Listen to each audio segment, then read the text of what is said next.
ഒന്നെടുത്താൽ ഒന്ന് free ഓഫറുമായി KSEB.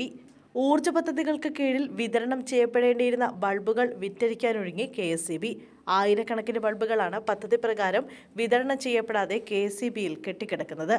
Filament രഹിത കേരളം പദ്ധതിയുടെ ഭാഗമായി കൊണ്ടുവന്ന 1.17 കോടി 9 വാട്ട്സിന്റെ ബൾബുകൾ 2.19 ലക്ഷം ബൾബുകൾ ഇപ്പോഴും വിറ്റഴിക്കപ്പെടാതെ കെട്ടിക്കിടക്കുകയാണ്.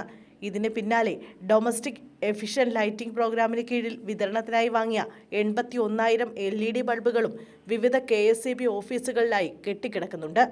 വർഷങ്ങൾക്ക് മുമ്പ് KSEB മുന്നോട്ട് വെച്ച ഫിലമെന്റ് രഹിത കേരളം പദ്ധതിയുടെ ഭാഗമായി LED ബൾബുകൾ 65 രൂപയ്ക്കാണ് വിറ്റഴിച്ചിരുന്നത്.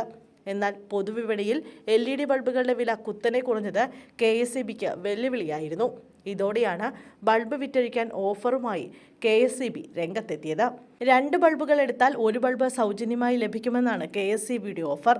BPL കുടുംബങ്ങൾക്കും അങ്കണവാടികൾക്കും സർക്കാർ ആശുപത്രികൾക്കും പൂർണ്ണമായും ബൾബ് സൗജന്യമായി ലഭിക്കുമെന്നാണ് റിപ്പോർട്ട്. DELP പദ്ധതിയിൽ വാങ്ങിയ LEDയുടെ വാറണ്ടി 2020 കഴിഞ്ഞതാണ്. ഇത്തരം ബൾബുകൾ വീണ്ടും വിൽക്കുന്നത് ചട്ടപ്രകാരം കുറ്റകരമാണ്. ഈ സാഹചര്യത്തിൽ ബൾബുകൾ സൗജന്യമായി ആശുപത്രികൾക്കും അംഗൻവാടികൾക്കും നൽകാനാണ് തീരുമാനം. പുതിയ വൈദ്യുതി കണക്ഷൻ എടുക്കുന്നവർക്കും സൗജന്യമായി LED ബൾബുകൾ നൽകും.